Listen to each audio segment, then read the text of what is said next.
Greetings and welcome to PinballHelp. Mike here. Work continues on this Stern NBA pinball machine, and while I've owned a few of this type of architecture pinball machines, I haven't really dived deep into them because for the most part they've been very, very reliable. This architecture just hasn't given me enough trouble, so I've never really had to tear things down and completely rebuild stuff or even do a whole lot of board work on these games. I guess it's also attributing to the fact that these are newer games than the older Bally Williams and Gottlieb games and that I often work on. But this game, I've had to do a lot more work on this than I have on any other of this similar architecture, and I'm learning some things and I'm realizing some things, and I thought I might share with you my whole thought process of how I am tackling the problems that I find on this machine, because I think maybe it may give you some insight. And I'm still learning. I don't even have a manual for this game. I don't have the schematics when I go online. I can't even get them. They're not available associated with the Stern manual at the Stern site. So I've poked my head in other Stern games that did have the schematics online and look at them, and I've kind of pieced together a little bit more about this. So I'm going to talk with you about where I'm at and where I think I've got some issues. So I got this game. It's still quite filthy, but I'm slowly starting to clean it up, and it seems to be looking quite good. And there's one or two little things. I fixed most of the broken coils. The right slingshot coil was burned out.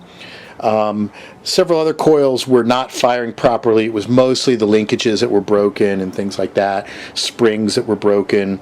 The plunger down here was all messed up, and that made the thing not line up right here, so the auto kicker wouldn't work. The auto kicker was broken. Just one thing after another, and I've been systematically going through and fixing it. And now there's two interesting issues that I've come across. One of them is one of the coils up here just was not working very well, and you'll see. I'm going to zero in. So there's a kick out hole right there. When the ball goes into that kick out hole, actually not that one, the one right behind it over here in this corner. This one, that kick out hole just kicks the ball into the area where the pop bumpers are. It's not it's just a little minor bloop right through here and into here. Well, it didn't have enough power to do it. So I checked the coil. Coil seemed to be fine. It had the right resistance that the coil was supposed to have. I checked voltage at the coil, and it was there, but it was like 24 volts. And so then I started reading, and this era Stern games, they have two completely different solenoid voltages. Usually you have somewhere around 50 volts, and that's your main coil voltage. These games have a high and a low power coil.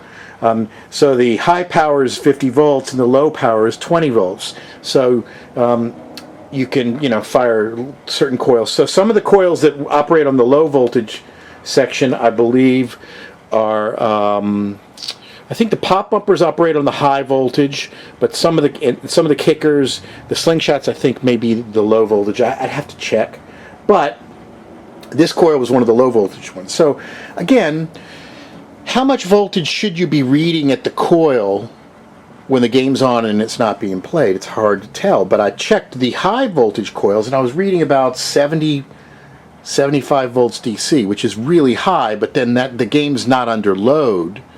So that kind of makes sense.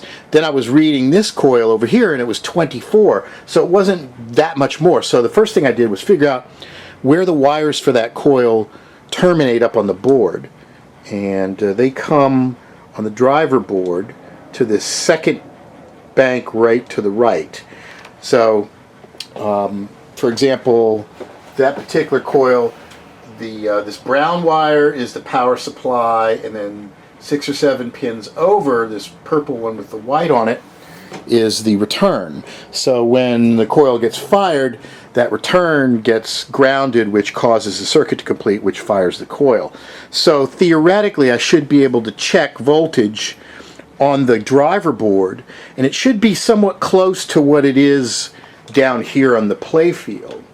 Well, that's when I started to discover some discrepancies. I was getting much more voltage reading between the power supply pin on the right there and ground than I was at the coil, which leads me to believe somewhere along the lines we're losing voltage. It could be a loose connection somewhere, could be a kinked wire. This is one of those things that can be really a pain in the butt to kind of identify. Why is there a voltage drop? And I can't seem to find any signs of anything shorting out anywhere, but this is where you got to go over that whole wire harness and you got to look at the wires. Did a wire get pinched somewhere?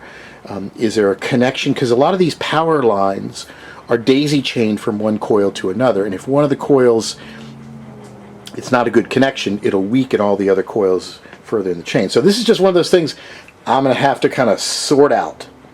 But I've reseated all the connectors. I'm not a big fan of these IDC, these push-on displacement cables right there, but I wiggled those wires, made sure they were nice and firm, and kind of pushed them in there, and I got a little bit more voltage down there at the bottom, so it was a good sign. So now I've actually got it working. So basically almost everything in the game is working so far except for this right slingshot. And let me turn the game on real quick and just demo where we're at so we can see. I put some LEDs in the playfield. They all look pretty nice and snappy. Let me start a game. And we're just about ready to tip it off. Great crowd on hand. Flippers, and here's the tip. Flippers are all working. See that one's working, but this one isn't. So that coil's not firing, and I have replaced it. Let's take a look at the coils on the playfield. And Wound inside, excellent position. like here, this coil works really good. Under Bowser. Bam! And he takes the first one.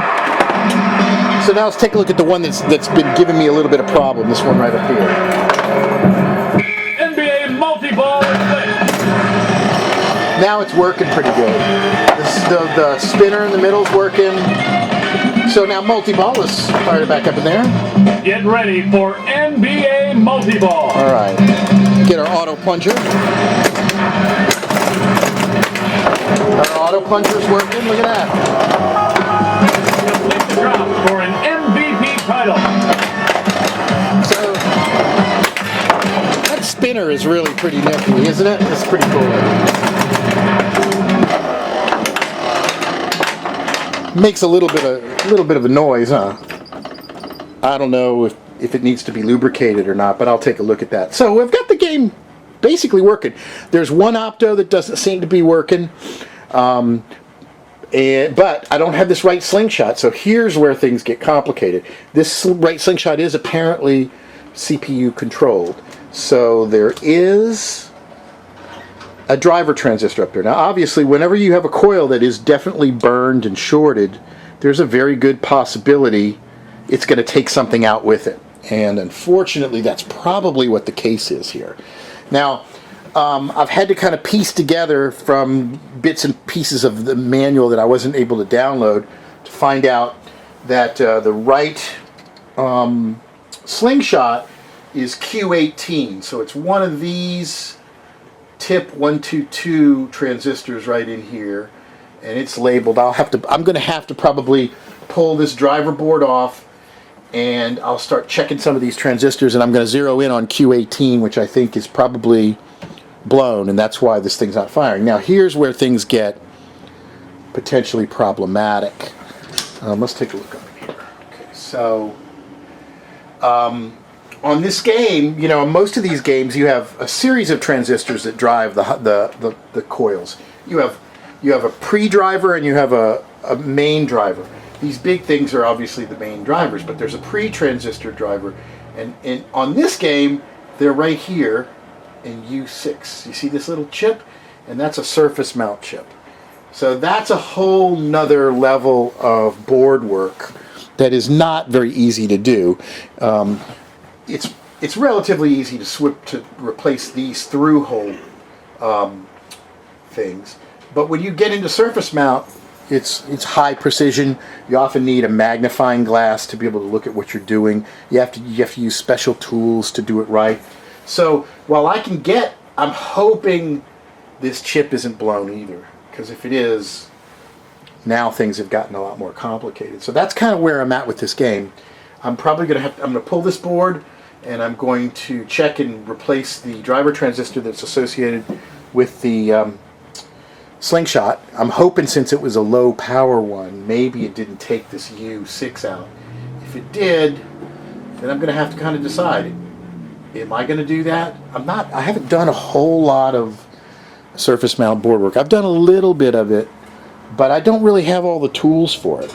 And you know, if this is a $500 board here, so it's definitely something that you want to repair. You don't want to necessarily replace. So that's kind of where I'm at. I think I'll have this game mostly completely finished if I can figure out that one slingshot thing. So that's going to be, I'll give you a report in an upcoming video where we are with that. I sure would like to know how that thing ended up blowing in the first place. My thought is maybe the rubber here ended up on the inside. I've seen that happen where it'll end up on the inside of the thing, and then it'll cause it to just rapid fire shoot, you know, over and over and over and heat up and melt. And then apparently it didn't take a fuse out. But I did notice that the fuse that was in the game for this section was the wrong fuse. It was a fast blow fuse, and it looked kind of smoked out, but it was still good. So that was a sign there was something wrong. So I will be continuing, but we're getting close. We're getting close to getting this thing working. And so stay tuned for a little bit more, and be sure to subscribe, YouTube/PinballHelp. And until next time, thanks for watching.